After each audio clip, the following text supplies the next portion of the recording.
I'm Jason Aponte. That's Vish Kumaran. We are going to be talking 49ers Seahawks, 49ers Eagles, and actually taking your calls to talk about whatever it is that you want. Stick around. Welcome, everybody. Let's go, Niners. My name is Jason Aponte.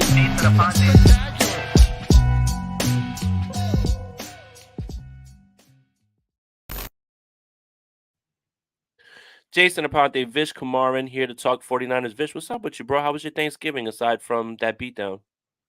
Dude, it was really good. I hadn't spent consecutive days, or 3 days in a row at home in since like July. So it had been a very long time. And for me, I'm very, very close with my family. I go home pretty often. Usually spend a decent amount of time with my parents. So that was an extended period of time that I hadn't been able to spend with them. So it was pretty exciting. It was really good. How about yours? I mean, the obvious answer is exercise some demons. Nice. Ate a ton of food, dessert, right? Like if there was ever a time, but we might as well start there. Fish, you and I talked offline a little bit, and I'm glad that I was able to bounce this idea off you because it was something that I didn't foresee happening again as much. But Hmm. I kind of forgot the fan part of this, Vish. And like I don't know for anybody who doesn't know my process. Like when I watch the games, I have my notepad out. I write everything down that happens on all the drives because I just happen to be a visual learner. That once I write it down, it kind of just burns into my brain, and then I can go back. That's the way. Like once I write it, it's committed to memory. So I started doing it for the first drive, and then I kind of just went right out the window, and I just went back to just being like a bloodthirsty 49er fan who's seeing red and just wants total domination, doesn't care how he gets it. It's kind of good to watch the game through that lens, Vish, and that's something I kind of forgot about. Yeah, 100%. We had a conversation about this.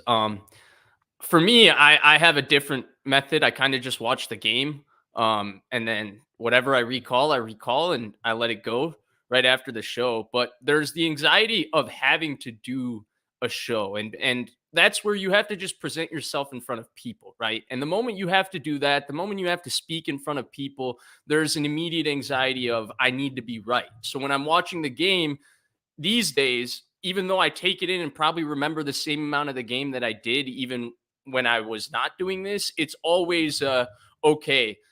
Now we're on commercials. Let me just reiterate in my head what were all the things that just happened in the last couple of drives? What were the key things that I noticed? Do I need to go back and watch those plays right here in the commercial and see if I missed anything? Was there something here? Like that's kind of my process while watching the game. And oftentimes when I'm doing this, there leaves no room for what you described, which is just the simple thrill of watching your football team do good things.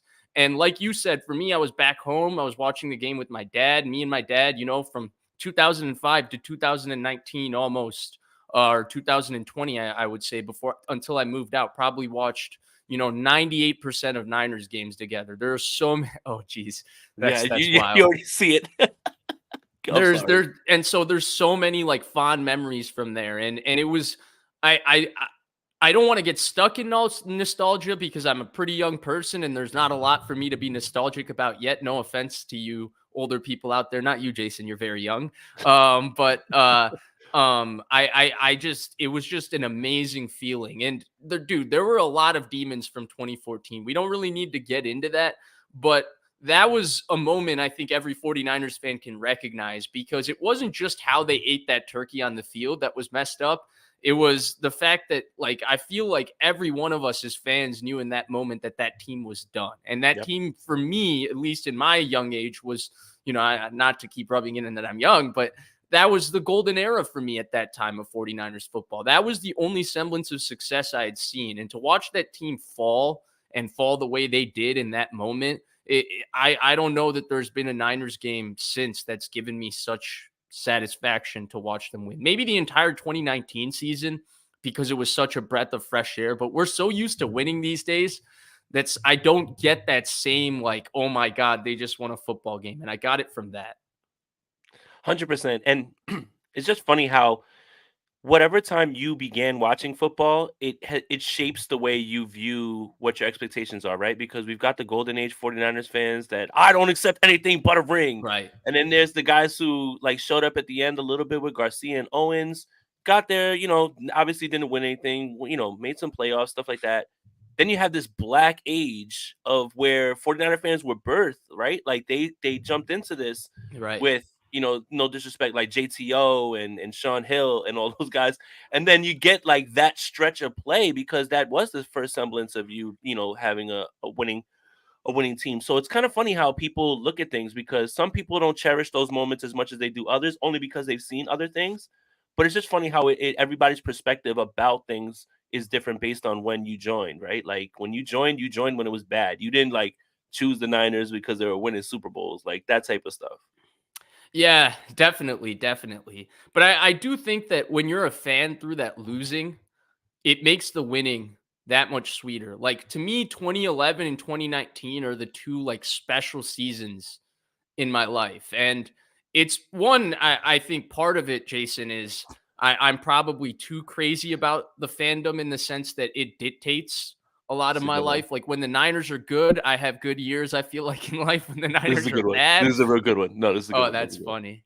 He's not Eddie. Eddie isn't wrong. But when the Hey, it's a Niners are good one. bad, I like a lot of those years, like going through like the week to week. I definitely probably have 80% of my total energy because a part of me is still mourning whatever loss my football team took the week before. And so watching 2011 and 2019 when we really saw the transformation of two different football teams in different ways. I mean, to me, the 2011 moment is the Philly game when it's not just it's Aldon Smith having a sack and a half. It's Navarro Bowman running down Michael Vick on a 3rd and 2. It's Justin Smith running down Jeremy Maclin for the play of the game. It's Joshua Morgan from Virginia The Tech who Philly got game. injured later, Hmm. but he had a touchdown in that game, right? It's that type of stuff. And similarly for me with the 2019 season, the Browns game, also a week 4 game, was kind of that moment like where you realize, holy crap, this team is really good. Like that was the dream team Eagles. They went to Philadelphia, came back from 24-3 and beat them. And then this Browns team in 2019 was so hyped up with the Odell Beckham acquirements and all of that in the preseason. And the Niners just obliterated them in 2019 week 4. And so those were like two moments too in games other than this one that I really cherished because that was like the moment where I knew those two individual teams were truly excellent. They were truly amongst the top of the league. And not that this even compares to that, but what it is I got a similar sort of just euphoria, honestly, from watching the game. Yeah, it's funny that you bring up that Eagles game because I remember I was working at Verizon at the time and I remember like not being able to watch the game and I saw the score and I was like they beat them and they came back. I was like, "Oh no." I was like, "They are good." Like I thought the same exact thing. I was like, "Wow, they are good." Right. And And then it the just it next just week they steamroll the Bucks. yep. It's true that you brought that up, man. It's funny that age it doesn't matter. We looked at that game the same exact way, but Yeah. no, but like talking about this game like in itself, right? You have a game where, Brandon Ayuk has 2 catches, one of them is that beautiful touchdown. Um I want to say something and I'm not trying to pander to you because I know he's your guy. I think I this is he became my guy like 2 weeks ago, right? Like I've no, no, not always that. I'm not talking about that. I was talking about Oh, what I was about to okay. say about Debo. Oh, about Um Debo? yeah. I've already said it about Debo, so you could go ahead and say I it too. mean, I think this is a big Debo game on Sunday. I think this Oh, okay. is kind of what they've been ramping up to, especially with the way he was getting as many touches as he was. What is it, 7 catches? Like I think this is a big ramp up moment, like where they want to make a statement. I've got like everybody's like, oh, Christian McCaffrey should have a really good game, and he absolutely should. But I just think that this week is like a Debo Samuel week. Like I'm looking at him that I think he's gonna have a lot of big plays because he's been in the mix with all the trash talk and everything. And I think just the way that they've been ramping him back up little by little, that they're really gonna unleash him on Sunday, I think. Well, he's due, and the Niners need a performance like that from him. I will say, as a big Debo guy, I last year was last year, but I've said other than his waistline going from a 34 to a 32, I don't see a difference in the player Mm. from last year to this year. I don't see the 2021 player. He can still get big plays and turn little out of nothing. But what got him that $28 million contract was he would make big plays out of plays that other people would get tackled for 5 yards. And that guy has not been back to me since then. There hasn't been that special, like, holy cow, the ball's in Debo Samuel's hands and amazing things are happening. And even at the top of his routes, I feel like there's been a lack of before, Debo always takes a couple extra steps when he runs his routes, right? That's always been a problem with him. He's not the most efficient route runner, but he had this amazing way of winning early in his career using just pure strength and explosiveness. And once he got leverage, that's all you needed to create for Debo. Because once you got leverage, nobody was beating Debo to the ball. He would get to the ball and he snatches it out of the air. He catches the ball very cleanly with his hands. He's had drop issues, but he catches the ball very cleanly with his hands. And I have not seen that player, Jason. We were promised to see him this year. I have not seen that player yet this year. It would be nice for him to show up and do that in this game for sure. Yeah, I mean, absolutely. But it's even funny that I definitely would lean your way in this argument, and he still has plays where he's running away from defenders and such. So I think I think if anything, it just reiterates how special 2021 was. And, Right. a lot But of people there's got an upset. expectation, right? There's an Right. expectation once you get that contract and once you have that performance. And I think Hmm. that's where some of the disappointment is lingering. Yeah, and it's just he literally did something that nobody's ever done. So it was tough to see him ever doing that again, right? And Right. whenever I would say that, it was always a problem. It's not about, it's just theoretically it's hard to do what's never been done. You're gonna do it again. Like it's bound to be tougher the second time, clearly. So yeah, I mean, That's look, fair. That's fair. but at the same time, whatever percentage you want to put on it, like let's just say maybe like what 80, 85, 90, maybe that like you think he's like that close Hmm. to it's I'd say still. he's 80, 80. Yeah, 80, yeah. So it's still closer to a player that, was dominant and he still makes those plays. So like I just think again, like this week, based on the way that kind of the conversations around him, everything and what he's been saying, and then um I was really impressed with him on with Seattle. That game was really good for him. I mean, I'm talking about like away, big Hmm. game, gotta have it. Like I think that they're gonna try to use him a little bit more like this week. They've got to focus They that need him game to plan set on him. that physical tone for sure.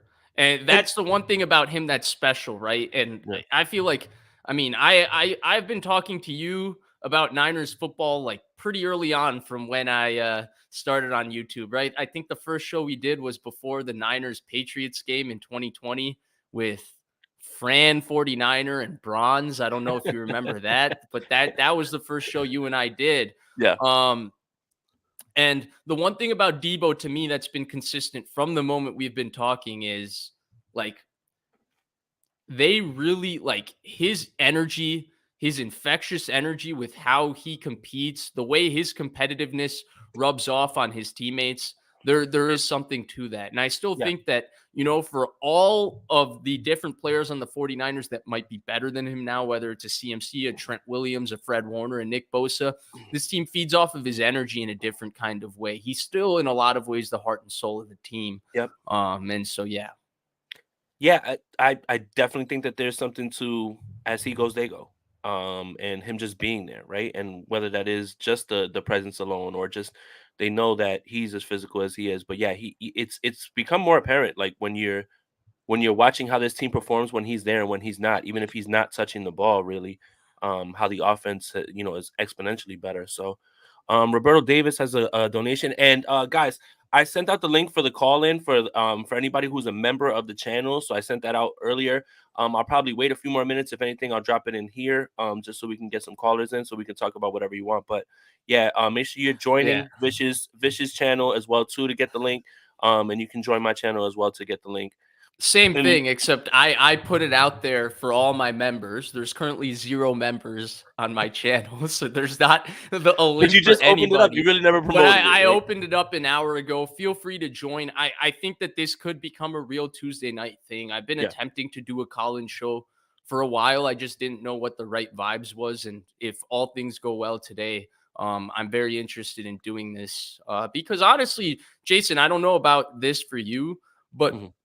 what keeps me involved in doing this is not necessarily like the YouTube stuff and all of that. Like there is gratification that comes from it, but there's also a stress, there's an anxiety that comes from it because you're putting yourself out there. What I've truly enjoyed over the last 3 years is I found a lot of people that just want to talk football and That's it. they want to talk football all the time. Yeah. And as someone that's very interested in the sport, as someone that won't shut up about talking about it, it's hard to find, Right. people who want to talk about football 24/7. Heck, Yep. like my buddy Blake, he and I have talked about football for 24/7 for how long? He didn't even want to do like he got tired. Like it got in the way of all the things we had going on, and we had to take a break. And then he's now just a little too busy to do it these days. And so I'm still pretty busy, but where I can able to fit in this into my schedule is because this is just an amazing outlet to be able to interact with so many different people that have such an interest in the sport and are willing to talk about it. And that conversation is what drives it.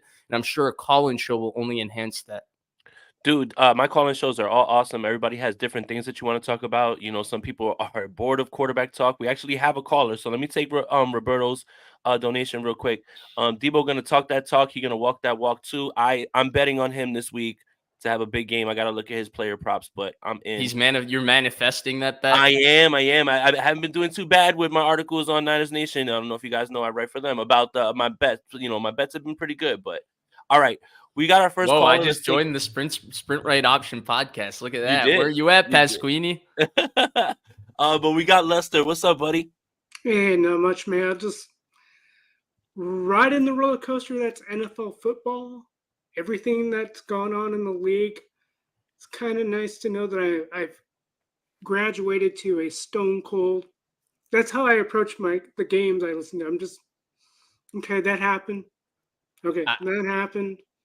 Because I think that whole phrase, prisoner of the moment, I think that's happened for way too long in football. Right. I think especially when Kaepernick caught fire during that, I think it's the 2012 season, when he took over for Alex Smith, that mantra of being prisoner of the moment kind of took over football. And just looking at all the moves that are being made throughout the season, the Niners, you know, you can say what you want about Jed York, but whatever happened during that turnaround between, I think it was Kelly, right? 16 was Kelly? 16? Yeah, it was Kelly. And then Kyle came in. Don't know how that change of heart came about, but I'm just thinking, wow, Jed had a real change of heart. When I look at all the other owners, taking Frank Reich, for example, and I kind of half joke like, well, is there room on the Niners staff for a rehab job in one Frank Reich? And I don't know. Maybe the fandom will think that's harem or heresy.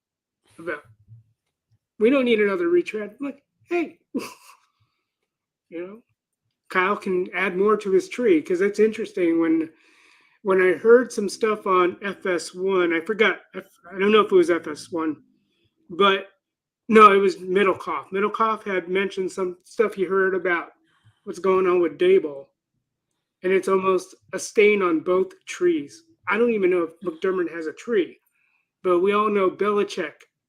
You know, every Belichick guy, either they're trying to be the next Bill Belichick, or they just don't seem to work as hard. Because I'm looking at all these dysfunctional organizations. I'm like, wow, ever since John and Kyle teamed up, like, I don't question any of the moves. I just let the thing play out. And I think that Josh Rosen experiment from the Cardinals set a blazing precedent that you can check out on a number one draft pick, or however high Rosen was drafted at the time, and then you get another quarterback. Not saying that's a good practice, but it's like whatever happened with Lance, it just didn't work out. And I'm all, okay, next guy. I'm going to cheer for the next guy. And it's been a good ride. And I know people think the sky is falling or was falling after the 3-game losing streak. Is Brock Purdy exposed? Like, he's only played 17 plus or 18 games now. I don't know if he hit his full 17, but I think he's 17 plus 1 or however many he's played a full year now. So it's like he's only played one full year, technically speaking, right? And people still want to cast aspersions on. It's like, can the man play his career out? It's like people writing off Alex Smith for the first 7 years. And then the last however many he played, he wasn't the greatest thing, but it's like, wow, hook the guy up with a competent coaching staff. And what do you think?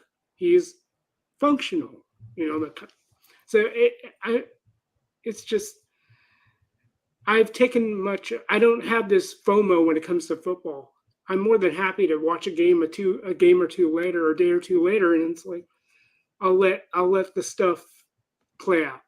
To not be a prisoner of the moment, right? Like that's kind of like, and then the quarterback evaluations you were talking about and how quickly those things move. So yeah, I hear you, man. That's why I stopped live tweeting. I'll be honest, during the games. Like you look so much better when you don't, because anything that you do like live during the game. Right. Lester, thanks, man. I appreciate you, man. We got another caller, so I'm gonna get them on real quick. Thank you for calling in, man. Thank you for the time, guys. All right, no problem. Thanks, man. Lester. I appreciate you for having my typical Zoom background at work. What's up, Gavin Brown? How are you, pal? What's going on, man? I'm doing. This is Gaiman Brown. Oh yeah. Oh wow! See, I've only seen the YouTube commenter Gaiman Brown. I didn't expect to see live in person Gaiman Brown. I'm excited. I hope I don't lose the excitement by the end of this. But yeah, Vish, have you seen? You make me feel so old. Have you seen Office Space? I've seen The Office, but you haven't seen the movie. No, not yet. Not yet. I've been told to watch the movie. Here's what I will say. It's not an age thing, Gaiman, because you're looking quite young and spry over there. You're making me blush. I hope. But where there is an issue, Gaiman, is I don't watch movies and I don't really watch TV shows. I don't have the patience for all the stupid filler episodes they have. The Office is the only episode I have finished, or the only TV show I have ever finished in my life, start to finish, and watched every single episode. Other than that, I'm not a big TV show guy. I like watching live sports, and then I like watching reality cooking. Big Top Chef fan. Nice. Wow. Okay. That's a fun fact. That's a fun fact. I like that. There we go. Yeah. That is crazy. So don't feel old if I haven't watched that movie, because there's a lot of current movies that I haven't watched either. Well, it was made in the 90s, right, Gavin? What, like 96? Yeah, it was something like that. Yeah. So I did have a question. So for Jason, because you do write on Niners Nation, but one of your last topics that you had was Monday Night Football thread. A Vikings loss could shake up the NFC playoff race, and I watched that game, and my God, was that horrible. Well, yikes. I'm gonna pass it to the resident Bears expert, but just real quick, I'm gonna get some thoughts off real quick about Justin Fields. Man, I don't know, man. Yeah, like I don't know, man. I don't know. Like this, he rips the throw at the end of the game. He fumbles the football like 2 times. That makes you want to like lose your mind. I love them at 3. Obviously, it doesn't look like any of those guys besides like Trevor Lawrence, are like looking good these days at this point. But man, that's disappointing. But Bears expert, what did you think? Your Bears making a move, like gonna have the 1st and 3rd pick? Hey. Jason, I don't know if you've heard, there's this new thing that YouTube TV has come out with called Sunday Ticket. Oh, man. Yeah. So these days, I don't have to watch the Bears anymore. This Sunday Ticket thing allows me to watch normal teams on TV. Before, the Midwest time zone said I had to watch Bears Packers at 12 o'clock or Bears Lions at 12 o'clock. And imagine watching that disgrace of a franchise. Gaiman, you wouldn't understand having to live in the Midwest. I've seen Bears on TV forever. You go to a game and they'll be losing 20-3. And by the 3rd quarter, those guys will have enough Miller Lights in them to start yelling in 20-degree weather. Bear down, Chicago Bears. It's a messed up franchise. They're going nowhere. You know what the funny thing is, though? The one thing I really want to find out is, why has there been no conversation? What happened to the defensive coordinator? You're just going to tell me that there was a federal investigation and then nobody has the scoop on what happened? Oh, you're talking about the one the fake one that they said Peanut Tillman was the one who alerted them? Yeah. Absolutely. Because I'm really waiting for I'm looking forward to like a victory, and I hope it's in the rain. Jake Moody kicks just this beautiful 50-yarder. And then I go and I immediately click on to Niners Nation, and then I see the title starts off with Jason's next topic is I finally bend the knee, the greatest kicker that has ever fallen from Olympus. And his name is Jake Moody. And listen, if he makes a kick that wins a game, I'll love that. But I will not relent. You're gonna have to behead me before I'll ever co-sign that. Behead me. Wow. That But took a no, deep, but dark turn. yeah, that did. It really did. It's because I think I saw somebody talking about Game of Thrones in the chat. It kind of just threw my mind there. No, but honestly, it does look like it's going to be one of those nasty games. So this is the perfect time to reestablish the run game, as best you can. Time of possession. It's kind of crazy. Like when you were looking at the last 2 games for the Eagles and how many plays they've run defensively. I think they're up in like the 130s. Like, and they had an overtime game the last 2 weeks, and the Niners are coming off a mini bye. All these things seem important for them to keep the defense on the field, wear them out a little bit more, play a little bit more ball control, but make sure you hit those shots when you have them called. To me, it's ball control, but it's possessions in the second half. So Niners lead the NFL in time of possession in the first half right now. They're 17th in terms of second half time of possessions. If you notice the recent trend in a lot of these games that they've won, the game script's the exact same. They jump out to an early 2-score lead, and then from there they kind of just coast. And there's some mistakes that happen later in the game that they kind of get away with because they're such a talented football team. And then Philadelphia kind of does the opposite, right? They get off to these like really, really weird starts, but they close games really, really strong. So you have these two conflicting game scripts happening.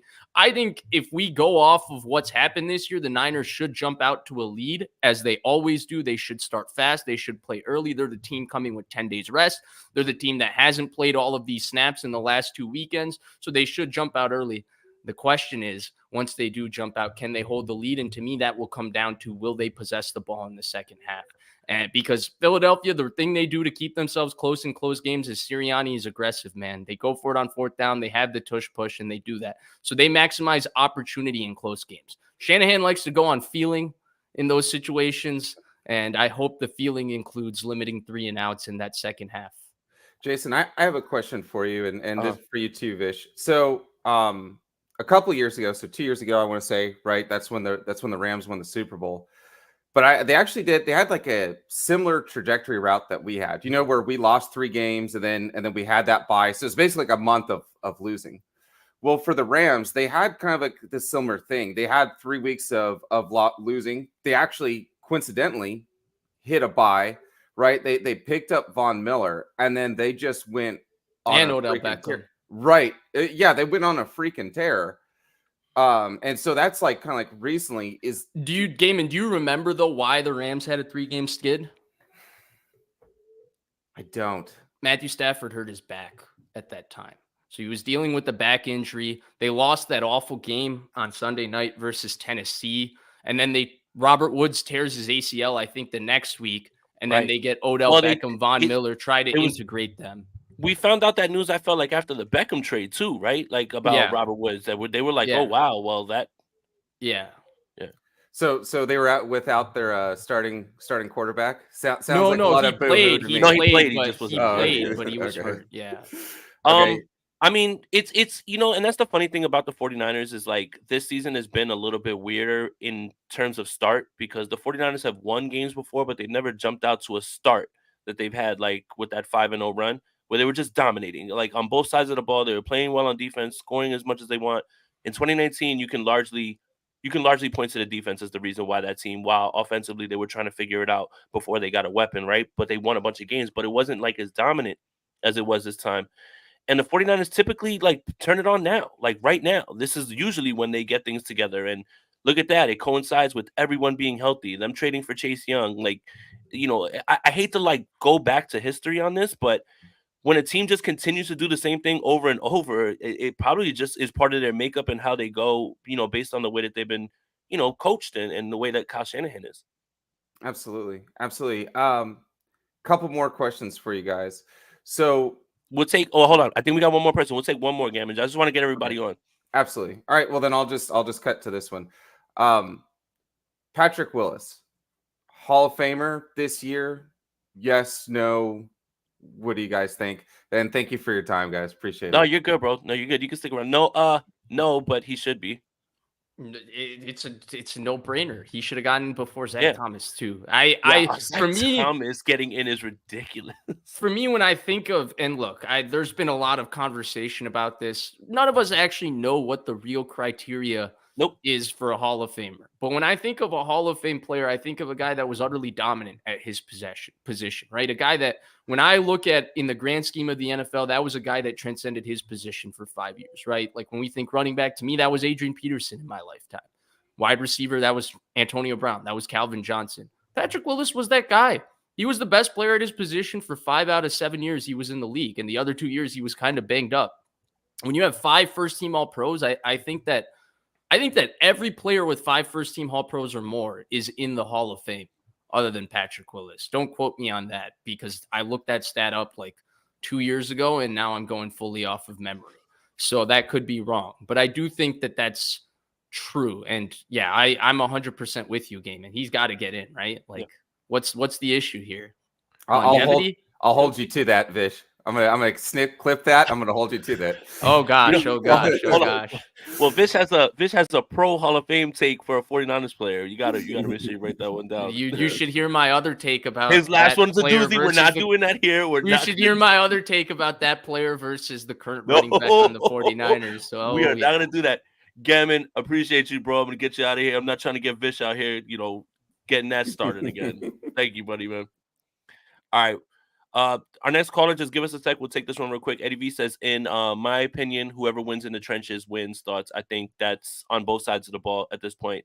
I do think that I'm a little bit more encouraged by the Kansas City game than I am the Buffalo game for some reason, because of the way that Chris Jones was able to like flip that game for them and disrupt their whole offense with just that. Like, I mean, the Chiefs are a very good defense, actually. I think that people are like excellent defense. Yeah, everybody's like wrapped up in Mahomes and everything, and obviously, you should be, but defense is very good. And I kind of like what they did a little bit more against Philly. That has me a little bit more hopeful for what the 49ers can duplicate. Yeah, 100%. I'm with you. I got a lot of confidence with what they did on defense, especially without Nick Bolton, who very much adds to their team speed and is an excellent middle linebacker. I 100% agree. To me, it's not only the trenches. So what's really interesting to me about this game, Jason, is that in terms of rushing attempts against, the 49ers and Eagles are 1 and 2 in the NFL, which means that teams don't run the ball against them. But they are top 5. Both of them are top 5 in terms of rushing attempts. And so this is kind of the ball game within the ball game to me, because both these teams stop the run on the way to rushing the passer. And they try to make you one-dimensional so that their pass rushers can close games and they can win games with their defensive line. In the most simplest terms, that's the game script for both teams. We're talking about two teams that are going to be committed to run the football, though, unlike any other team that either team has faced. And that's where this game is going to be interesting to me, because I want to know, how good are these two run defenses? They haven't necessarily been fully tested in either game, because game script usually takes the run away from their opponents. And it's kind of funny when you look at the sacks per pass attempt. I think the Philadelphia Eagles are somewhere like 27th, which is very shocking, especially considering how hot they started early on in the season. So that was a little bit shocking to actually see when I saw that as well too. But again, I think if the 49ers are able to, limit turnovers, obviously penalties are not going to help. I think they've actually really cleaned up the missed tackle thing a lot more. I think that's been very encouraging. And now all of a sudden, Ambry Thomas is actually playing good football like right now. Like it's just insane. Like, you got to give the young man credit. He was the highest graded coverage defender, and like on the outside, I think he only allowed 2 catches, something like that. Like, and he has that interception. I mean, obviously the 49ers don't get points off it, but man, what such a confident interception too, right? Oh yeah, stepped in front of it. Yeah, right. Not even a player that's near what we could have expected, right? Like 3 weeks ago. That's 100% credit to him, and 100% credit to Steve Wilks, this coaching staff, for believing in him and him maintaining his confidence. And it's a great inspiration for anybody struggling at anything. Like, there is an ability to bounce back. You just have to believe in yourself. And somebody believed in Ambry Thomas and got him to believe in himself. I do think the Jacksonville game, them not testing him early or not going after him early, started helping him play a little bit. It helped build his confidence. And then he had a couple plays in that game that really got his confidence through the roof. And from there, he's been a totally different player. It's funny. Everybody wanted a cornerback at the trade deadline. What if the cornerback at the trade deadline was already in your building? And that's the crazy part about, right? Like how they tried to start him 3 different times. They have. I mean, yeah. Look, But I think in the Jacksonville game, like they caught him mouthing to like Steve Wilkes, like "I'll never forget you." And it felt like Steve Wilkes has been pushing him. So yeah, I mean, you never know what coaching could do for a We've player. seen Oliver on the field, to be fair. Oh my goodness, man! I didn't know we were going there. All right, let's get to our next caller, man. Thank you for the donation, buddy. Fazil, what's up, buddy? Yo, what's up, guys? How y'all doing? Vish, What's good? Jason. What's up, What's man? up, dude? Yeah, I follow you guys, all on Twitter. I see you guys post. Like, I love your guys' like shows and breakdowns of everything. Appreciate How you, you man. guys dissect the Thank you. game, all 22, and I know Vish and your shows with Grant and everyone, your friend Blake and Jason. I just want to, just want to give you guys a shout out, and I really appreciate you guys bringing me on here. Like, I was like, Oh yeah. I'm a diehard Niner fan. I'm out here in the Bay. I live 20 minutes from Levi's. I be at the games most of the times.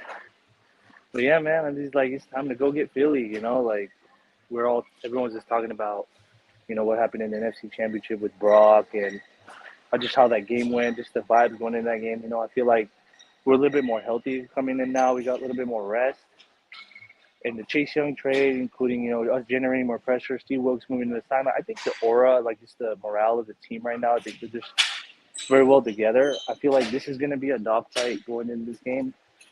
But I feel like we may probably prevail in this one. I'm not sure. The Eagles, they just like Vish reiterated that, when Jalen Hurts is trailing, he just turns it on. His pass rating, his QBR, everything's better when he's trailing rather than when he's up.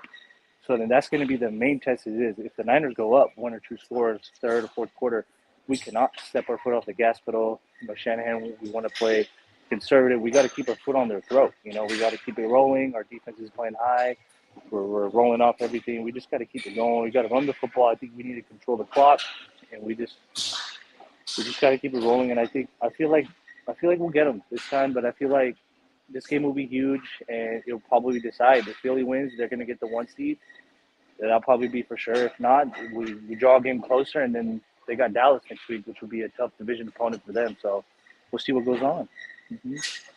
Yeah, I agree, man. I think again, this has got to be one of those games that the 49ers have to win that the Eagles have been winning all year. And I kind of wanted to talk about that, and Vish, I'll let you respond to No, what go Fazil ahead. was Go saying. ahead. But like there's something to like them getting these wins out of the mud, however they get them, and there is something that needs to be said about that, right? Like it's not clean. It doesn't have to be. A lot of teams play a lot of clean games and lose. Some teams can just find a way to get it out, like get a win, and like that's the gritty stuff that I think like scares me about Philly. I think in any fashion because they just can beat you in a lot of ways, and they haven't put together a full game. I don't think yet. You haven't seen their best offense. I don't know if it's there. I don't know if the play caller and everything is still in sync, but I can at least say that about Philly. Fish. Yeah, I agree with you. I appreciate my guy here going to the stadium. I mean, we've heard the Niners faithful, I feel like, in every single game this year, and that's been one of the coolest things as a Niners fan, because I still remember the pictures of Levi Stadium with all you could see was red seats. So it's really, really cool to see the support the team has had in the last few years. Yeah, so I mean, to his point is like I do feel the same way that the 49ers are going to win this game. Again, if they finish this game healthy, no real crazy injuries, obviously you can't like put labels on it, things like that, but I just think the 49ers are equipped to win this off of a mini bye, finally getting some extra rest on an opponent as opposed to the other way around. I think all of that stuff is gonna actually help this time, and I think they're actually gonna get it done. Like that's not even me just being like a over the top biased 49ers fan. I'm sorry. Yeah. I'm laughing at Scott Broyles' comment. Yeah, they're good. They're lucky. That was... Yeah, let me see. Let me put it up real quick so Fazil can see real fast. Let's see. Scott Burrow says, Eagles have the unbeatable triple threat. They're good. They're lucky. The refs love them like vegans loving telling people they're vegan. Have you ever met somebody who's vegan? They have to tell you all the time that they're vegan, right? Like that's the Oh, yeah, thing. 100%. 100%. I never understood the struggle that people have because I'm a vegetarian. I never understood the struggle people have dining with me until I had to dine with a vegan. And there's a very... The funny part is it's a complete different thing. Like, yeah, like it is. The two things that we can eat on the menu, they can't even eat. Yeah. Hey, Fazil, thank you for calling in, man. We got another caller, man. Appreciate you with the kind words and I everything, appreciate. man. It was great to talk with you, man. Of course, Jason, Vish, thank you guys so much. I appreciate it. I don't want to take too much of your time. You guys keep it up, and let's go Niners. You're good, Yeah, bro. thank you so Thank you, much, man. man. Go Niners. Let's Yeah, I go. appreciate it. You guys have a good one. Good night. All right, you too, man. All right, let me get my boy. I mean, I wonder if his camera's working. Let's see. Jaguayo 56, what's up, bro? Hey, what's up, young man? Oh, he dripped. He dipped out as soon as he said "young man" because like they were just like, Yeah, "Nah, what?" he was talking to you though, He was Jason. talking to you. Yeah. No, I'm talking to both of you guys. You guys are young men, and I always appreciate your guys' point of view, Appreciate you. your analysis on the games, and on the previews of what it takes to win a certain game. Um, I just want to tell you guys that you know sometimes fans take you guys for granted, and I know that it's a lot of work on your part, and you guys have to take time off of what you know things that you have to do to help the 49er fans learn and learn from you guys, and I really appreciate that.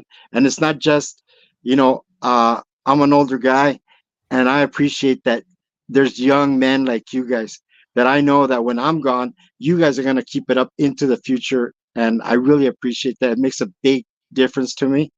Not just you guys really I really like you guys, how you guys break everything down, and I think that the Eagles, they're the better team right now. They're the better team. Let's just put it that way. They're the better team. You are what the record says you are. They've won. They're the better team right now. The Niners have to go out and just take it from them. They got to go take us like the champ. If you get in with a champ and you're the number one contender, you got to take it from them. And that's the way I think the Niners have to have in their mind. They got to take it from the Eagles. If they don't, then I don't know what's gonna happen if we meet them again. But I'm not gonna take too much of your time. I gotta No, I you're gotta go good. do something. You're good, man. Thank you for the kind words, man. We could respond. We don't have another caller like right Oh, now, okay. so like yeah, All we right. can talk a little. Cool. So first of all, thank you for all the kind words and everything. I really appreciate that. It means a lot. But in this game, it is kind of important for the 49ers to put up or shut up. That's all I've been talking about all week. You Yeah. have this long belabored discussion about what's going on with the NFC Championship game. You're still talking about it. Players that don't even play for the Eagles anymore jumped in on it. Like CJ Gardner Johnson's still in on it. Like this has gone on long enough to the point that Debo Samuel answered the question again today. Sunday has to be a put up or shut up performance. You're not going to get to win the NFC Championship. You're not going to get, anything back in any way, but you have to show them that if we're coming back here, we can do this again. So this is a big game for the 49ers in this fashion, like for me, because of all the talk, Vish. That's really just kind of where I'm at. It's just like all the back and forth, everything. Like I was in Arizona when we were doing Super Bowl media. Every Eagles player was asked about the 49ers. Every 49er player was asked about the Eagles. It's not like guys were running to like give the information out. Everybody was pulling that out of those guys.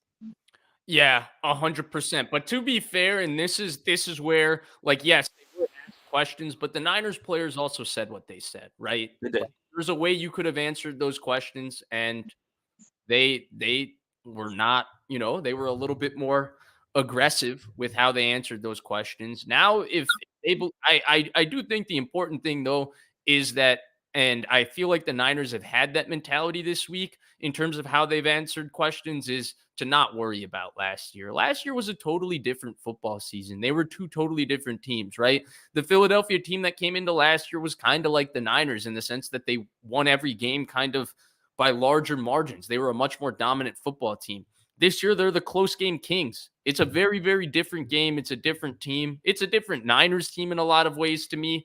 And it's a brand new matchup, and I'm really looking forward to both of these very excellent teams going at it. One thing I just wanted to say real quick before I leave, um, I think that I have to have a big shout out to Lynch, because think about it. He did everything in his power to build up this team, and I don't think a lot of the fans give him a lot of credit.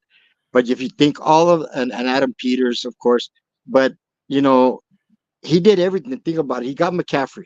At the time, people said Oh no. Yeah, I think he comes right Okay. back. Yeah. And He's got then the Javi Vega McDonald's Yeah. Wi-Fi. Oh wow. Wow. You there, buddy?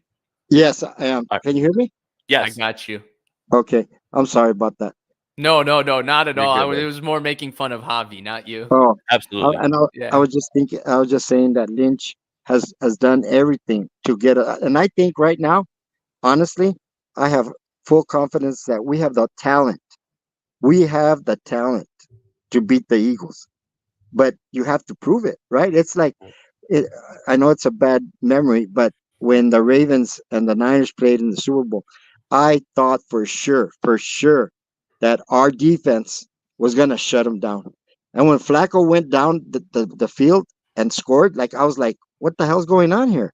So until you prove it, see, that team was a great team, but they fell short. And so this one here, this Niner team, I think they have the talent. I think if you take it position by position, we probably have more talent. But the Eagles, on their offensive line, that's their key. That's their key. And Yep. so I hope that the Niners come out, take it to them, and once and for all, at least for a little bit, that we are as could be the number one team, even if we don't get the number one seed. So, but I appreciate you guys. I gotta go. Thank you for taking my call. I really appreciate it. Keep up the good work, and Thank let's you. go Niners. Yo, Thank let's you go so much, Niners. man. Thank you. Have a great night. You too. All right. I think we got one more caller, but I did kind of just want to go back to, the back and forth a little bit when it came to like what, Brad, like the video just came up today because I was putting out Bradbury stats today and Darius Lay's stats, and they both been targeted a nice 69 times, right? It seems like Bradbury's given up the more touchdowns. He's given up 7. He has 7 PBUs. He actually got his first interception against Buffalo, which is actually Nice very nice. play. He blocked his coverage and he broke in. That was smarts right there. Like I really enjoyed that. But hearing Debo Samuel say, he's like, Slay, I got respect for him, and then Shady out of his mouth is like Bradbury, and he's like trash, like not even like not even like trying to hear the conversation about him, right? So it's like, again, obviously trash is relative to NFL football players. No NFL football player is trash. I guess that's the best way I can put it. But it's just to hear Debo say that, right? And then like to hear them continue on and on about we were gonna put up 40. It's got to be time now for you to just Especially when the play he got hurt on was a turnover. Yeah. That's the irony in all of this, right? Like we got lost in him getting hurt, but the Niners' first drive, it was a turnover. Yep. Yep. It wasn't like they went down the field and Purdy got hurt. They turned it over on the first drive, and then CMC went hero mode on one drive. That was like Superman putting on his cape for one drive, and then that was kind of that to that game. But the Niners defense did play very well in that game. The two corners especially played well.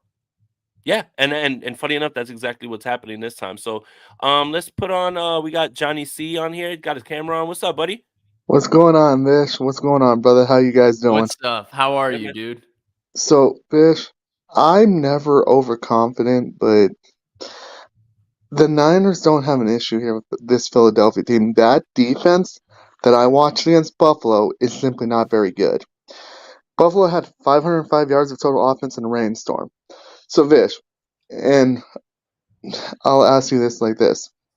Do you know how many all-purpose yards James Cook had in that football game? No, like 150, 120? 110. Okay. And that same defense is going to turn around and stop Christian McCaffrey? No. It's not the same matchup, though, right? Like, if you're talking about James Cook's production, you're talking also about you need to account for Josh Allen on every play as a runner and as a passer.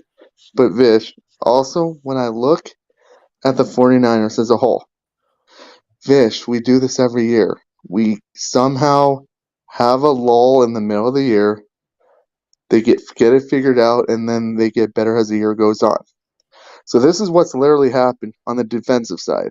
They got Isaiah Oliver literally off the team pretty much, put Ambry Thomas back there, and put Lenore in the slot. And all of a sudden, the secondary is good. Also, I was the first one to be very excited about Chase Young because I knew what would happen with him with Bosa. Bosa has 5 sacks in 3 games? Because he's one-on-one with everybody. If Lane Johnson's going to play hurt, it's not going to end well for Philadelphia on the offensive line. And I'm with you. I'm hearing you. Talk to me, Johnny C. Here's what it is, Vish. Like, honestly, and I am in Vegas, so I watch. So I do watch the spreads and lines.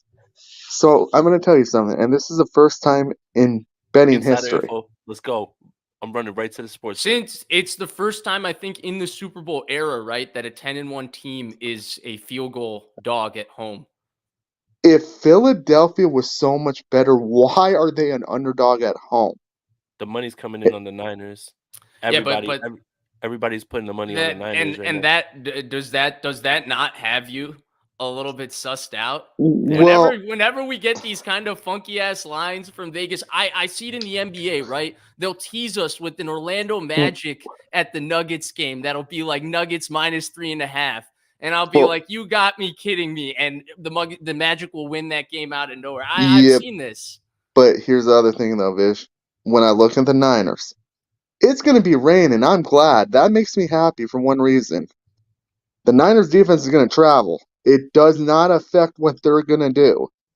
They're going to, Vish, if I had to guess, in a bad weather game, Jalen Hurts will have 2 or 3 turnovers. He did against Buffalo in bad weather. And I know he's front runner for MVP, and that's debatable. Yeah. Look at how many turnovers he's had this year. I know he's thrown 9 picks. I know he has 6 fumbles. 2 less than who? It's a little bit too much for me, but hey, at the end of the day, I know people are making it up as a must-win game. It's more of if the Niners win, it's good for the psyche. But Philadelphia's defense isn't very good. They're 31st in the NFL in allowing touchdown passes.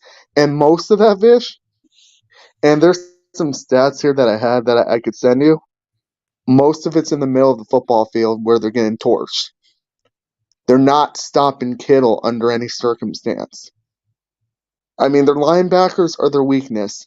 They have no linebackers who are stopping him or McCaffrey. What I think will happen, though, McCaffrey's going to be involved in the passing game. He's going to open up everything else. But I think the Niners are scoring 30-plus on them. I'll give you a score right now, and you can Let's go. Mark this down. Come on, Johnny C. You can't build all that up without giving me a score. 30-20 Niners. 30-20? Johnny C., you said all of that, and you're giving me 30-20. Come on, give me 30-10. 30-10, Johnny C. Come on, Johnny I mean, C. Here's the thing. I figured the Eagles might score in garbage time, so it's not going to matter. Here's the thing. The game that I'm worried about that the Niners have is when they play Baltimore on Christmas, because Lamar Jackson is 18-1 against NFC teams. And the Niners have trouble with mobile quarterbacks. That's the game I'm more worried about. The Eagles, knowing they've had a lot of guys beat up and knowing the Niners have 3 days of extra rest, no. The Eagles are 10-1, but they really should be 8-3, 9-2. 10-1. They had no business being in Buffalo. They should have lost to Dallas. And if you're getting technical about Dallas, we know what the Niners do to Dallas every time they play them. And Dak had 374 passing yards against the Eagles' defense. Sam Howell lit them up. So it's not like their secondary shutting people down. Slay's okay. Bradbury's terrible. So if Debo's going to say what he's going to say, there's a reason for it. Johnny C., that was awesome. Hey, man. I'm going to need Johnny C., we need a YouTube channel from you as well, my friend. Talk about breaking that game down. Good stuff, my friend. Thanks, man. We got a few other callers, man. Appreciate you calling in. Vish, you got to come back in next time we do this. I loved that. Vish, we'll talk soon. I'll probably be on Ryan's channel too because I bounce around, but we'll talk soon. All right. Well, I'll be looking out for you, Johnny C. That was awesome. Thank you. All right, Vish. Have a good one, brother. You as well. All right. Let's see. So the next caller we have is Jason and Vish. I guess this is... We're going to find out his real name. Hello? What's up? You see us? Yeah, I see you guys. What's up, man? My name's Bruce. Really quick, Bruce. Tell me why when he came on with the backwards hat and you said Jason and Vish, I thought it was Jordan for a second. Jordan. Huh? Yeah, well, he can't do those shows with us anymore. He's Mr. NBC big time guy now. So like Did you not think for a second though? I Does mean, he it not look a kind little of, bit? the dad hat to the back, kind of real quick. Gamma says at 49ers asked, "Are you going to the game?" I'll add Vish. Will you be attending any games this year? I'm probably gonna be down for the weekend, just to go see. But like $475 to sit on some lights. Yeah, I don't know about that one, man. This one's I might And sit this possibly one out. get flipped off a few times. Yeah, Definitely get the yeah, I bird. might sit this one out and get Possibly back wear to a the crib. beer on your sweatshirt. I will say, Bruce, you don't want me going to that game, Bruce. My last 2 Niners games, okay? I went week 1 last year in the monsoon and had to sit through that BS. And then before that, I went to the infamous Colt McCoy Arizona game in Levi. So keep me away from Niners games in person. Hey, I got off There's the schneid. bad I went to juju. Tampa. I went to the Tampa game. I'm off the schneid. That's it. And it's funny enough, the last game that I went to that they actually won that I went to was the last time they played Philly in the regular season with Jimmy Garoppolo. That was me last time they beat the Bears with Jimmy G. But Bruce, what's up with you? What do you got to say? Got to hear from you. You guys hear me very well? Yes, Very sir. well. All right. So this is my deal. It's hard enough for teams to get to the Super Bowl, let alone win it. I think if there's any year that we do, it's got to be this year. I mean, we're already creeping up to at least 1, 2, maybe 3 more years where we're going to lose Juszczyk. We're going to eventually lose McCaffrey. And we're just going to get to the place where, I mean, it's win now. So it's like one of the biggest concerns I have with this game in Philly is our O-line, man. I like Purdy. But the best player we have on our O-line is Trent Williams, man, and I'm super concerned about our O-line for whatever reason. And I think our defense is going to tear the crap out of them. But I mean, we're definitely going to go into Philly and give our biggest sucker punch into their gut. But I do know that their defense is going to come shining too. And last time we did play them, although Purdy got hurt, they were just tearing us to shreds. I'm concerned about our O-line, but I think we'll be all right. I mean, for whatever reason, San Francisco just over the past 2-3 years just hasn't, other than Williams, hasn't really updated the O-line much. You know, it's just I mean, look at Philly's O-line. They've had all pros on all ends of their O-line. You know, like a year ago, you couldn't touch Jalen because those guys were so good. You know, I mean, I'll be surprised if we go in there and see a blowout. You know, on San Francisco's end, I don't think Philly's going to go down that easy. I think it's going to be a closer game than 30-10, to be honest with you. I just this would be my Super Bowl game right here, but I really want to see I really want to see Debo. I want to see Kittle. I want to see Juszczyk. I want to see McCaffrey. All these guys get a Super Bowl on the same team. Amen to that. I mean, yeah, it's the same way I kind of felt about like those years that we were just talking about with Kaepernick and Staley and Davis and those guys and Gore and Willis and Bowman, and none of those guys got a ring. It's the most infuriating thing is like just relying on, oh, you'll continue to get there, things will be fine, you'll just continue to get there, right? Like, and that's not a given at all in the NFL, unfortunately. Yeah. Let me ask you this. Life. Do you guys think Purdy's our guy? Do you think he's a franchiser? I'm gonna pass this to Vish because I just want him to get his take off first, but while I formulate mine. Yeah, it's looking that way right now. I like I've always maintained, I would like to watch him play through this year. I would like to see the whole thing play out, see what he does. But again, right now, the way he's played, to me, he does look like the long-term answer, at least until the end of his contract for the 49ers, for sure. That's 2 more years. And definitely, to me, the way he's played looks like he could be the answer even longer than that. But again, I want to see him go through the entire year. There's a few more situations I would like to see him in. Not that that's going to change the evaluation of him, but it just gives you more confidence when you're talking about a franchise quarterback. Because here's my thing, Bruce. The word franchise quarterback gets thrown around way too lightly these days. You have one good season and you're called a franchise quarterback. In my lifetime, franchise quarterbacks were not guys that had one great season. They were guys that had 6 years, 7 years of being very good quarterbacks. So I considered people like Matthew Stafford in Detroit a franchise quarterback. I thought Matt Ryan in Atlanta were franchise quarterbacks. Now, these guys weren't Manning. They weren't Roethlisberger. They weren't Rodgers. They weren't Brady. But they were high-level quarterbacks who started year after year and consistently had excellent seasons. That, to me, is a franchise quarterback. Purdy looks like he can do that.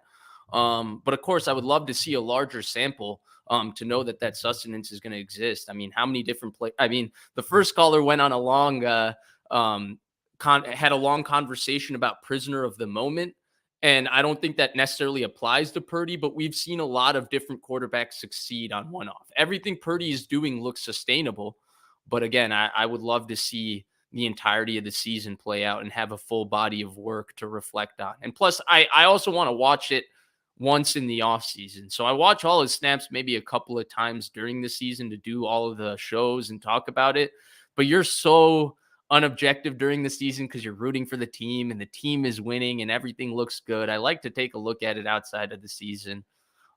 Same thing with comparing him to other quarterbacks too, because I've watched his snaps like 15 times more than I've watched any other quarterback this year. So it's really not fair because I have a bias to the guy I've seen more and seen every one of the snaps and can recall a lot of his better plays this year. You know, Brock Purdy is fascinating, man, because he's shattered the quarterback evaluation process and whatever time you thought you needed. Everyone has to either crown him good or bad. And I've always said that I'd like to see 3 years from anybody before I can make a judgment. You know, that's why we're at the evaluation process we are with Mac Jones, Zach Wilson, Justin Fields, right? Like, and now I think you've got a large enough body of work with the context of situation and like playmakers and stuff to kind of get to where you feel that they are. But with Brock, it's just either he has to be great or he has to be terrible. There's no in between. And not knowing that, again, I think the list of elite quarterbacks in this league, the word elite gets tossed around. The list of elite quarterbacks shrinks by the week at times. You watch certain guys just make mind-numbing plays, and you would think that they're better than that. And certain weeks, other guys are really good. I think after about a select like 2 or 3 or 4, everything else just becomes week to week who played better that week, and they're going to rank that way, right? Like it could be Tua week 5. It could be, anybody. It could be Dak who's like having a few good weeks. So it's just strange about Purdy how like everything has to be final without any sort of like black and white and us evaluating him for longer because you're only going to get to a more sound evaluation with more time. I just, it's the rush to be right on him or the either way, And part of being a franchise quarterback too is when you're the franchise guy and things start going wrong in the franchise, right? Like the Niners are at peak optimum operating level right now, but that's not necessarily going to be the case every year. And when you have a guy that you look at as a franchise quarterback, when that coordinator gets hired, when this coach gets hired, when you have 4 injuries on offense, you still expect consistent performance from that guy, right? Like I guess I like Stafford. So I'll use the Stafford example, right? Calvin Johnson left. The next year with Jim Caldwell, they go 11 and I think they went 9-7, not 11-5, but they were second in the NFC North. They made the playoffs and he got Kenny Golladay paid. Golden Tate had his best career seasons with Matthew Stafford as his quarterback. He got Marvin Jones paid. So these are some of the things that to me franchise quarterbacks do. And I'm not saying Purdy can't do them. In fact, everything we've seen from Purdy over the last 8-9 games tells me that he has the opportunity and the ability to be that kind of guy.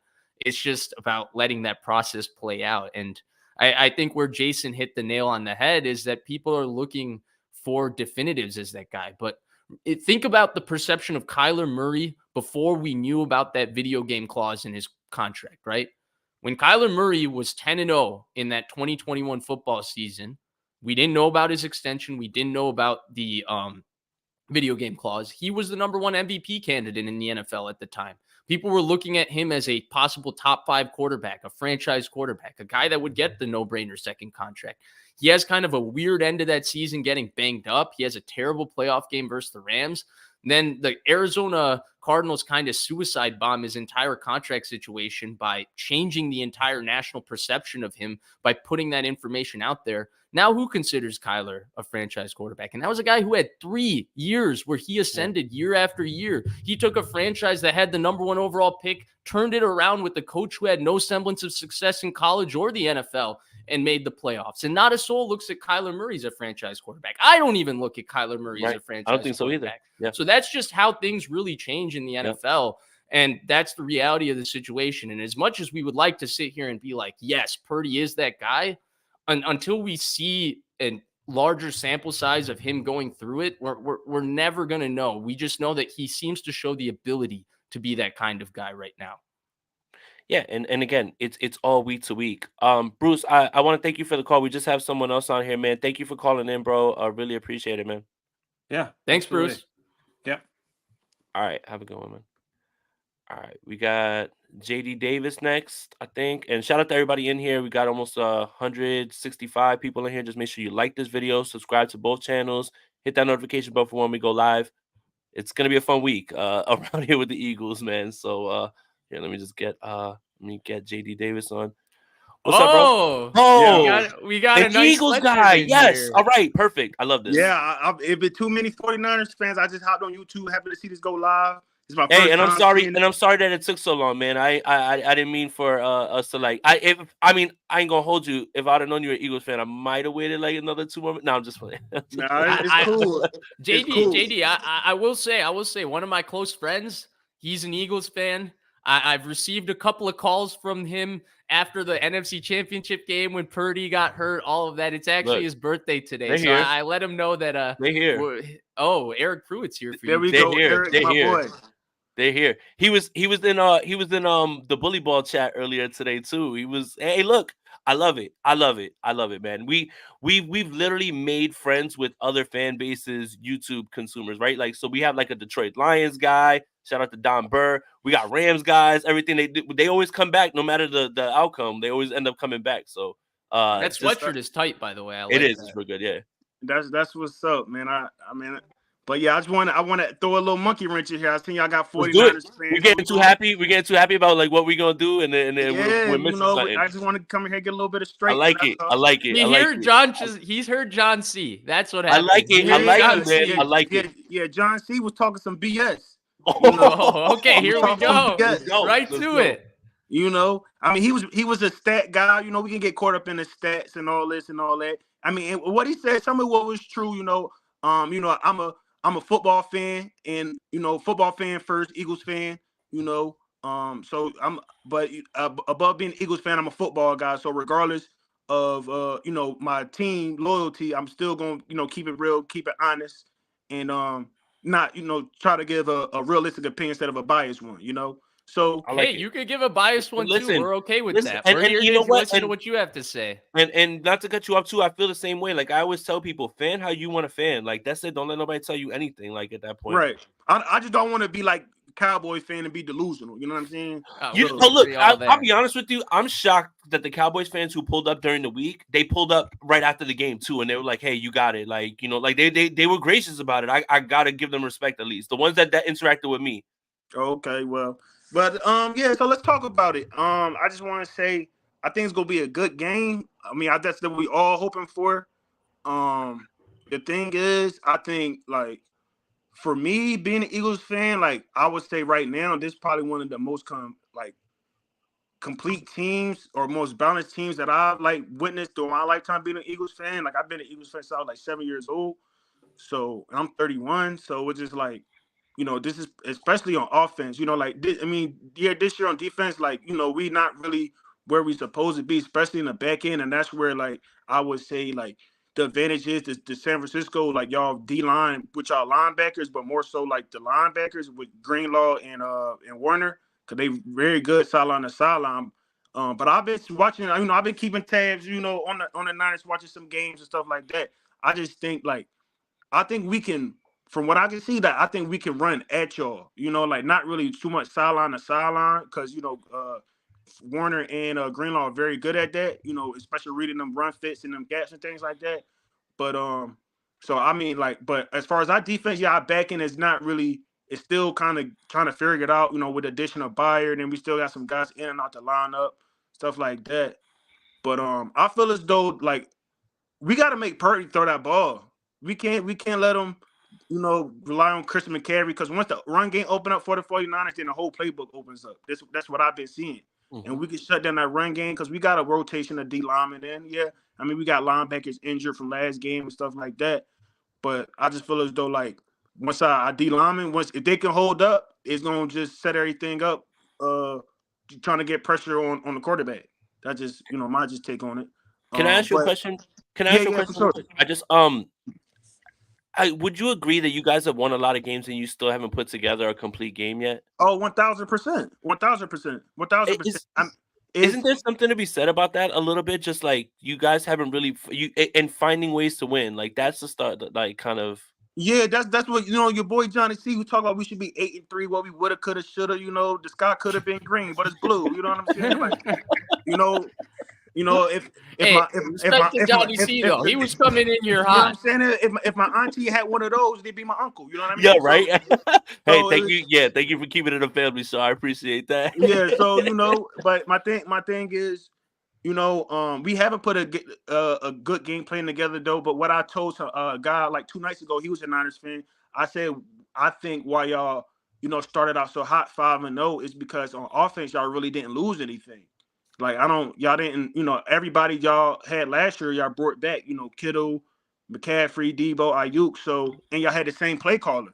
So it's just like y'all just picking up on offense where y'all left off, and so it's just like a well-oiled machine. Y'all was just clicking. Y'all was putting up 30 points a game, stuff like that. But I would say like y'all played Pittsburgh, y'all played the Giants, the big bad Giants. And the thing is, like, yeah, y'all did beat those teams. I'm not discrediting that, but the only thing I would just push back on is like, y'all put pressure on them, and they couldn't put pressure on y'all because they didn't have the ability to score. Like we know Pittsburgh can't. I think they're averaging like what 15 points a game, something like that. The nightmare's over, right? What 400 yards as soon as Canada left for the first time. Yeah, so it's like we know the Giants no good, so that's the only thing I can say. Like we have an offense that if y'all score, we can score, and. So it's just like, and as they talk about our DBs, but y'all DBs is little Tre'Davious Ward, Lenore, I mean this not DK and Tyler Lockett. I just want to say that, Yeah, it's not. It's the better version different. of them. It's a lot different. Yeah. I think on offense we pretty match up well. I mean, as far as like y'all gotta piece. And we got a piece, you know what I'm saying? Y'all got good receivers. Of course, I think Ayuk is really like a bona fide receiver compared to Debo. Debo's more like an athlete so much. But, I mean, we got 2 number ones. We got a running back. We got a tight end. Is the tight end going to play? I hope he does. A big difference maker. We don't know. I guess we don't know. We'll find out later on in the week. But I'm just saying from a roster standpoint, even though he may or may not play this week. But, yeah, that's – I mean, the strong. I think the thing is really gonna come down to the defense. Y'all definitely, as far as like that front seven, like I'm saying, definitely the stronger defense. I will say that. You gotta be honest. Vish, you got a question for our Eagles insider, man? Like, I mean, this is cool, man. Yeah. I actually do have one question, and I agree with a lot of what you said. Yeah, take it a light on my guy Johnny C. All right, he came in with the stats. He came in hot, man. He came in with the stats. But you know what stat he didn't bring up though? What is that? 10-1, but it should be 8-3. No, that's a record. I'm talking about a stat. What's the stat? Let's hear it. You better go look this up. Kyle Shanahan, when he down 3 or more points, is 1-33. I mean, 1-31. Just want you to know that. So yeah. I know that stat. Okay. Let me ask you a quick question. I'm just saying, No. I got you. He wanted to bring up all them stats. He 1-31 when he down 3 points or more. That's all I'm saying. Let me get you with this question though, because I saw it in the chat and I think it's a good one because I want to get an Eagles fan's perspective on this.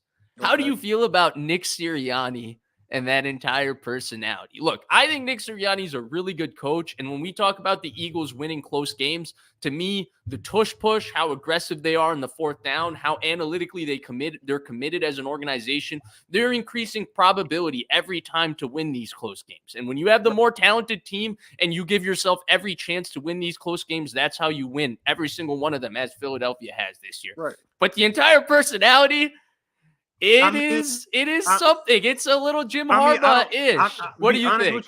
To be honest with you, I would say as an Eagles fan, I really can't really answer that question because me personally, I enjoy it because what he displayed, what did he display is, you know, he represent what our team and what our city represent, you know, and I think he's the perfect coach to coach our team, and you know, and I know other fan bases they find him annoying and people want to punch him in the face and all this other stuff, but you know, I love it.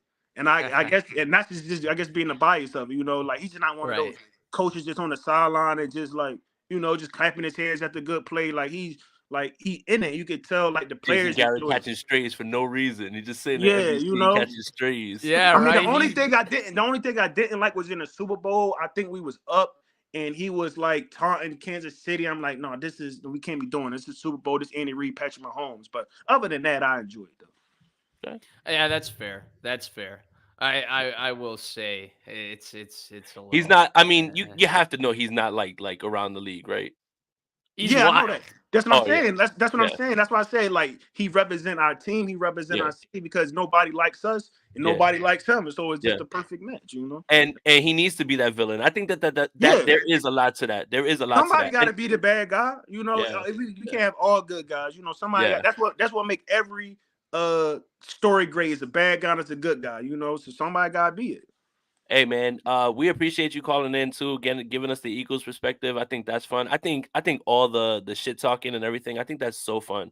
Yeah. Again, as us, like, I think I'm not being sensitive though. I'm not going. There's been a couple 49ers fans. They've been kind of sensitive. I mean, I can understand, rightfully so, you know. But you know, I do want to say I always want to the 49ers fans this because. Like, I always had great respect for the 49ers, you know, and, you know, especially when y'all beat the hell out of Dallas. That was just, you know. Well, we can both agree on that, right? Like, we can unite to hate Dallas. Yeah. Right.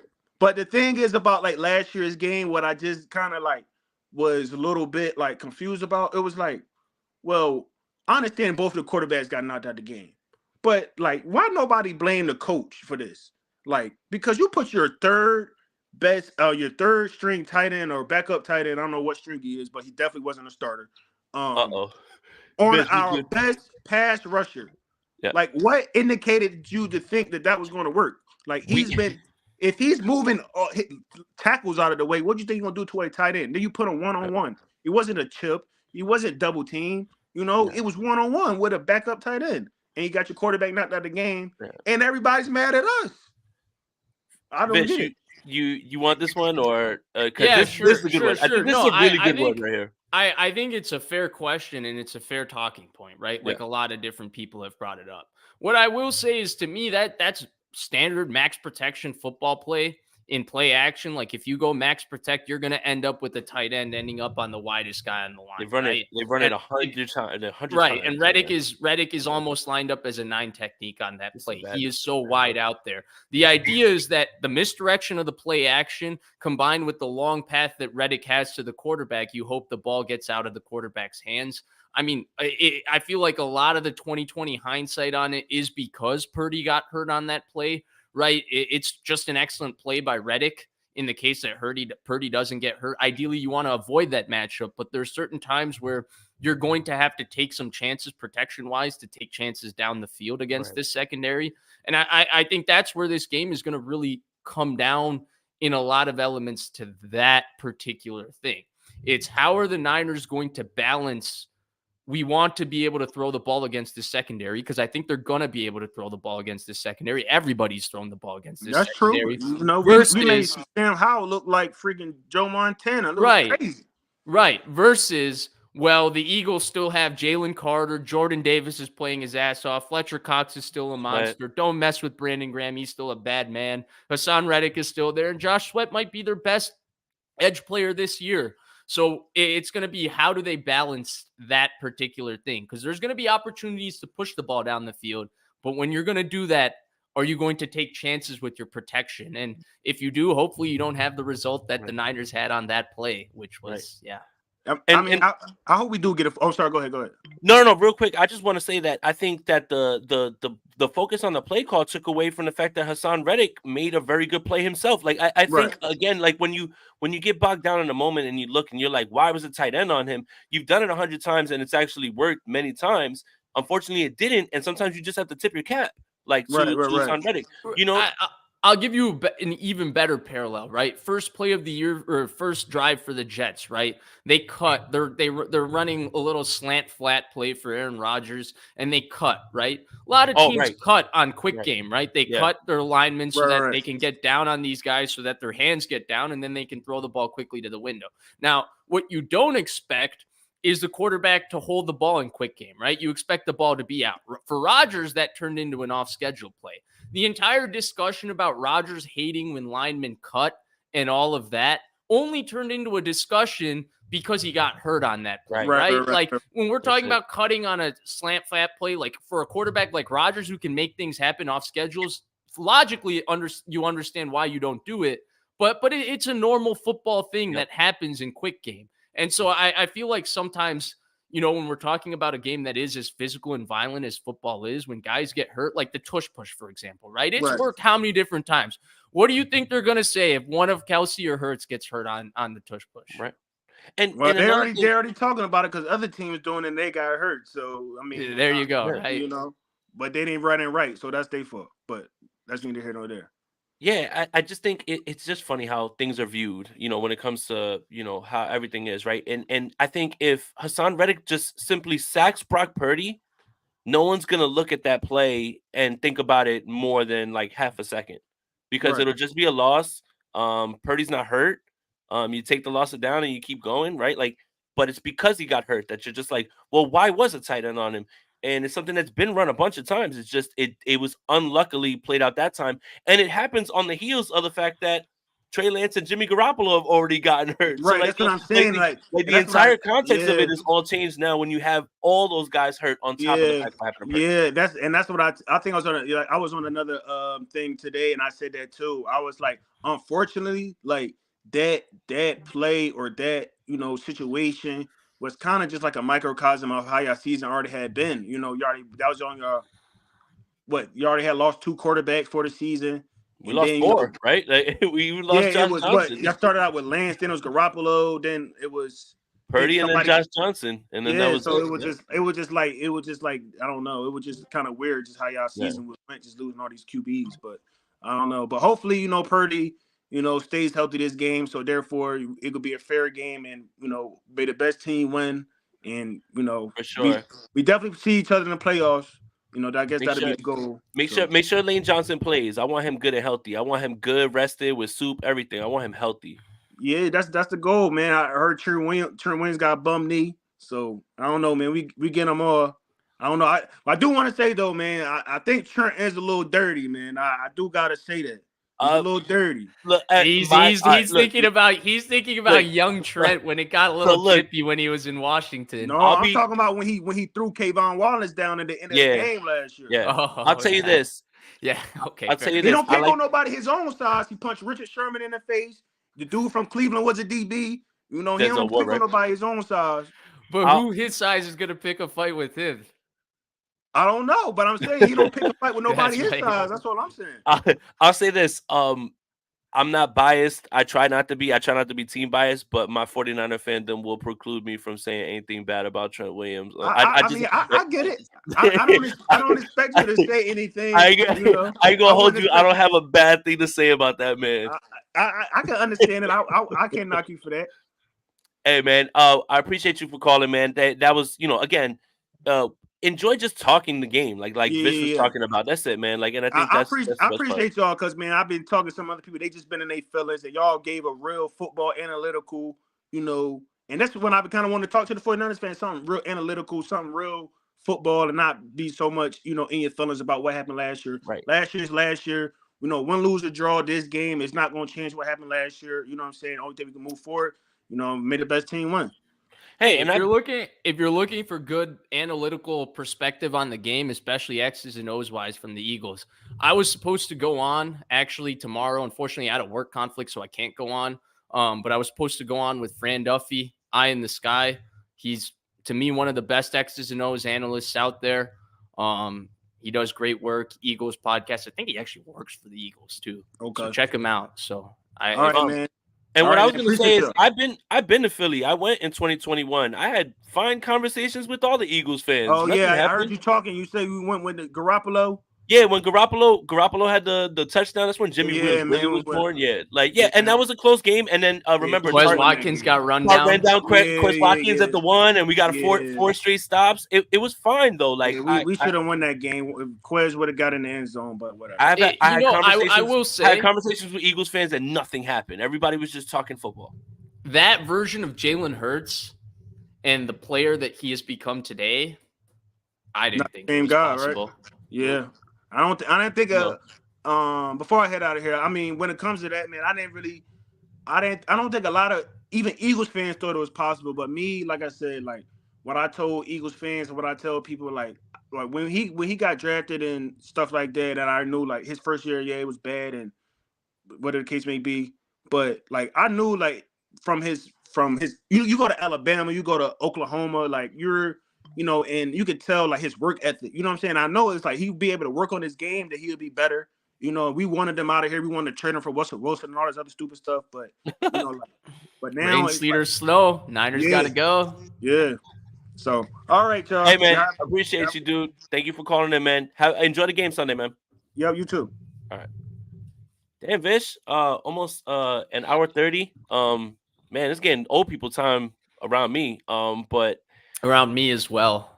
Yeah, I'm feeling a near caffeine crash. Last night I made the terrible mistake. I got to go to the gym now, but last night I made the terrible mistake of ripping some pre-workout at 9:30.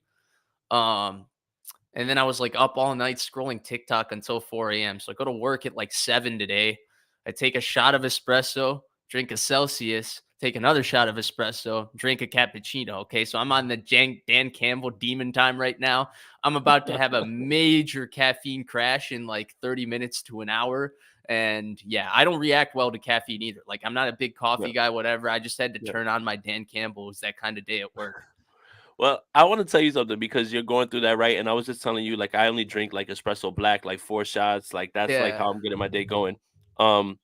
Jordan Elliott, who works harder than almost anybody when I've ever been around him. This man does not consume 1 stitch of caffeine. He is, as the kids say, built different. Like no coffee, nothing. Like, and this guy's just like running. And I don't know how he does it. Dude, I used to be clean. I used to be a no caffeine guy. Like it would just be, sometimes there would be a certain drink that college kids like to have. And that would be my one consumption of caffeine in the energy beverage department.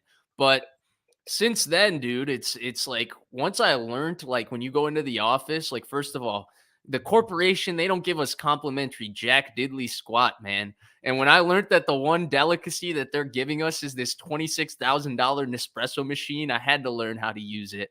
And so I hate the taste of coffee, but hey, when you can rip an espresso shot like Dan Campbell, when you know the Starbucks Veranda instant made packet, that Veranda's black coffee, goes crazy, Jason. That's all I'm saying. It's like my favorite Will Ferrell movie other than Step Brothers, Kicking and Screaming. Yes. Oh wow, Vish. There we go. We go. Mike Ditka, put some hair on your chest. Yep. Yeah. Yo, juice box guy. You're the juice box guy. Oh, come on. At least I'm not Beyond Song.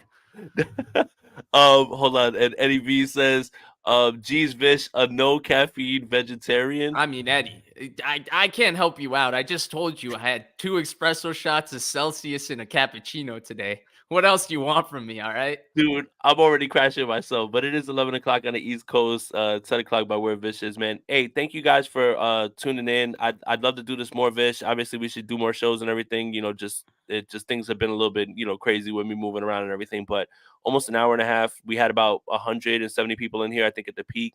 Make sure you guys like this video, subscribe to both channels, like it on that channel as well too. Vish, what's up, man? Tell them what you got going on this week. Yeah, so tomorrow I'll be right back here with Rohan. We'll be talking more about this game, I'm assuming.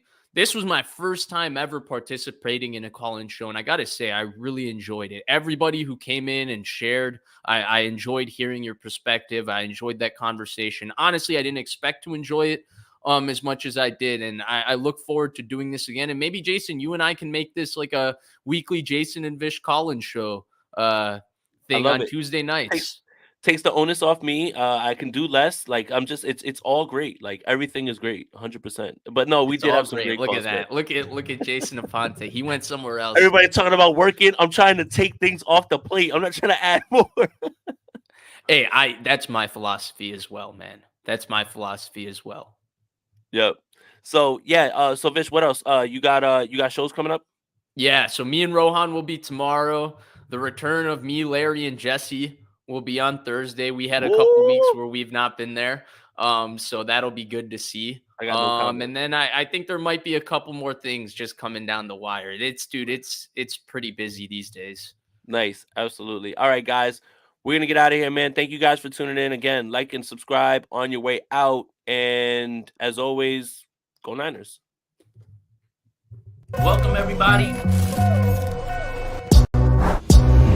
Let's go Niners. My name is Jason Aponte.